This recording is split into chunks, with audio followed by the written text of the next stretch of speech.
Assalamualaikum warahmatullahi wabarakatuh. Perkenalkan, saya Halimatus Sa'diyah, NIM 206310334, Prodi Perbankan Syariah, dosen pengampu Ana Mariati MAG. Baiklah, dalam video ini saya akan menjelaskan materi saya tentang perbedaan dan persamaan antara ilmu akhlak dengan ilmu tasawuf. Apa itu akhlak? Akhlak dapat diartikan sebagai tingkah laku dari seseorang yang didasari oleh rasa ingin untuk melakukan suatu hal baik. Akhlak sendiri berasal dari bahasa Arab yakni khuluq. Khuluq memiliki arti sebagai tingkah laku, perangai, dan juga tabiat. Seseorang dapat dikatakan memiliki akhlak baik jika perbuatan baik dari seseorang tersebut dilakukan secara berulang-ulang dan dilakukan baik secara sengaja maupun tidak sengaja. Tidak dapat dikatakan seseorang berakhlak baik jika tingkah laku baiknya hanya pada saat-saat tertentu saja. Akhlak haruslah sesuatu yang tidak dipaksakan dan timbul dengan sendirinya dari lubuk hati untuk melakukan suatu kebaikan. Melakukan tindakan kebaikan tidak melalui pemikiran panjang atau pertimbangan yang terlalu lama dalam mengambil keputusan, sehingga terkesan ada unsur keterpaksaan di dalam tindakan orang tersebut.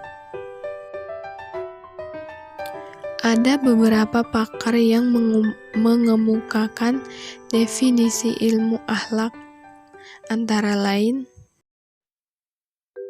Mansur Ali Razab, ilmu tentang nilai-nilai yang baik, lalu mengetahui cara-cara mengikutinya, agar manusia dapat menggunakannya untuk berbuat baik, dan ilmu tentang nilai-nilai yang buruk, lalu mengetahui cara-cara menjauhinya, untuk membersihkan diri daripadanya. Ahmad Amin, ilmu akhlak adalah suatu ilmu yang membahas perbuatan manusia yang dapat dinilai baik atau buruk. Socrates 469-399 sebelum Masehi. Socrates menguraikan etika dengan menerangkan bahwa dalam diri setiap manusia ada potensi akal pikiran yang berfungsi untuk membedakan antara hal-hal yang baik dengan hal-hal yang buruk. Kemudian juga ada potensi spiritual yang mendorong manusia untuk menunjukkan hal-hal baik dan meninggalkan hal-hal yang buruk. Apa itu tasawuf?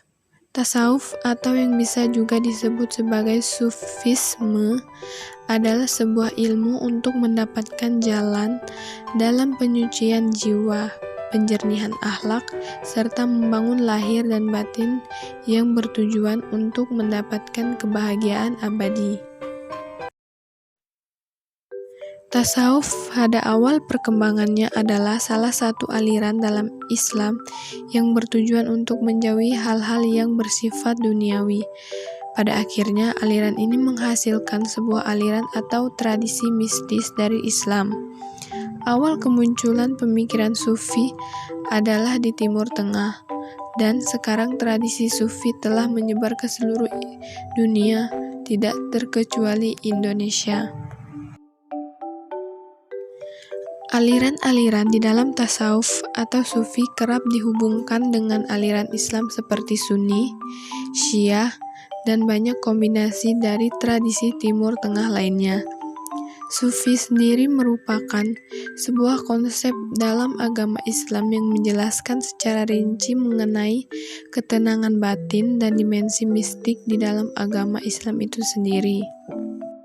Meski begitu, banyak juga para pakar yang memiliki pendapat bahwa Sufi bukanlah bagian dari Islam melainkan sebuah sistem filosofi yang telah ada sebelum kehadiran agama Islam itu sendiri, namun berkembang sejalan dengan agama Islam.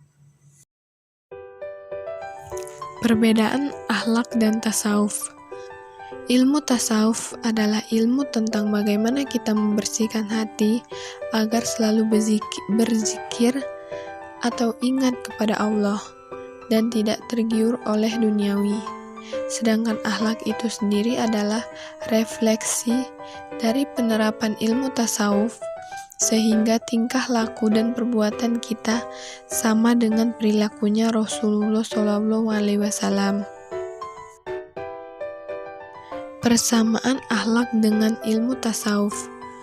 Persamaan antara akhlak dan ilmu tasawuf sesuai dengan firman Allah, yaitu sebagai rahmat bagi seluruh alam, saling menyayangi dan tidak sombong.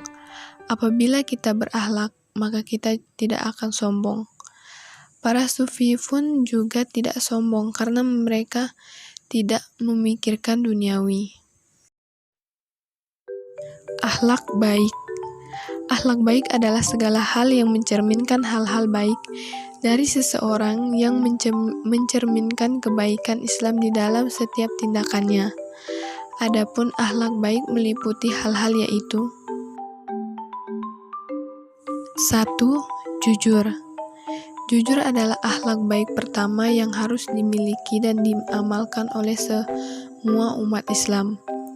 Kejujuran haruslah didorong oleh keinginan mulia dari dalam hati, guna mendatangkan kedamaian hati dan tidak memberikan kerugian bagi diri sendiri ataupun orang lain. 2. Berperilaku baik. Akhlak baik yang berikutnya adalah setiap umat Islam harus berperilaku baik dalam setiap tindakan, ucapan maupun perbuatan yang dilakukan. 3. Malu. Malu di sini memiliki arti bahwa seseorang harus memiliki kebudaya malu.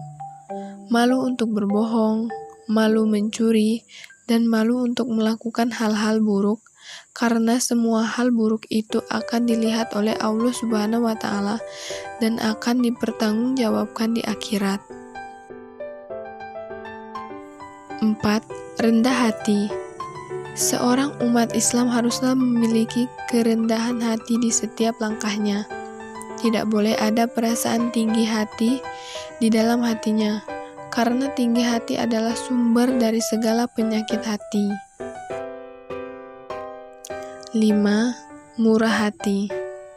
Seorang muslim haruslah murah hati dan rela untuk mengorbankan apa yang menjadi miliknya demi kemaslahatan orang banyak.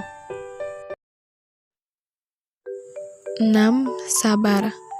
Akhlak baik berikutnya adalah sabar.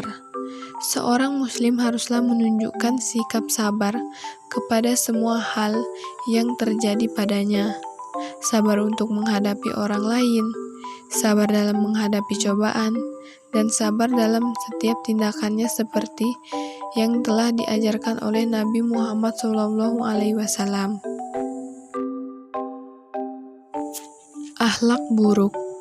Akhlak buruk adalah segala amalan akhlak yang tidak disukai oleh Allah Subhanahu wa Ta'ala dan harus dihindari serta dijauhi oleh umat manusia. Berikut adalah penjelasannya.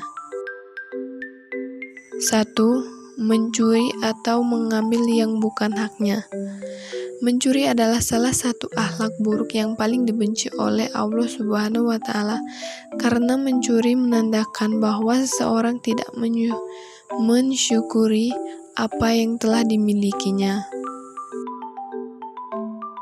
2. Iri hati. Iri hati adalah salah satu penyakit hati yang harus dihindari oleh semua orang. Memelihara iri hati berarti mengamalkan akhlak buruk di dalam kehidupan. 3. Membicarakan keburukan orang lain. Hal ini adalah salah satu akhlak buruk yang harus dihindari. Lebih baik gunakan waktu luang untuk melakukan kegiatan yang baik daripada digunakan untuk membicarakan keburukan dari orang lain. 4. Membunuh. Membunuh adalah tindakan akhlak buruk yang sangat merugikan orang lain. Pada dasarnya, semua nyawa makhluk hidup adalah miliki Allah Subhanahu wa Ta'ala, dan manusia tidak memiliki hak untuk mengakhiri hidup orang lain. 5. Segala bentuk tindakan tercela yang merugikan orang lain.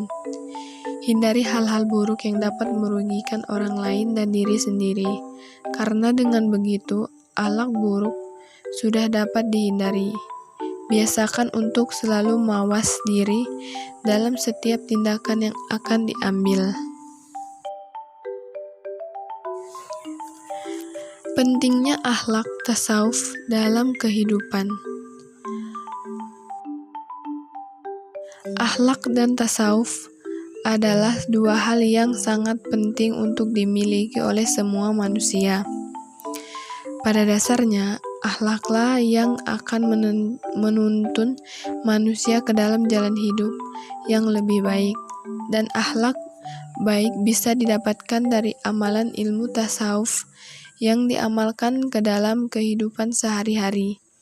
Jadi, kedua hal ini adalah dua hal yang saling memiliki keterkaitan satu sama lain. Baiklah, mungkin hanya itu materi yang dapat saya sampaikan. Lebih dan kurang saya mohon maaf. Kepada Allah saya mohon ampun. Saya akhiri. Wabillahi taufiq wal hidayah. Wassalamualaikum warahmatullahi wabarakatuh.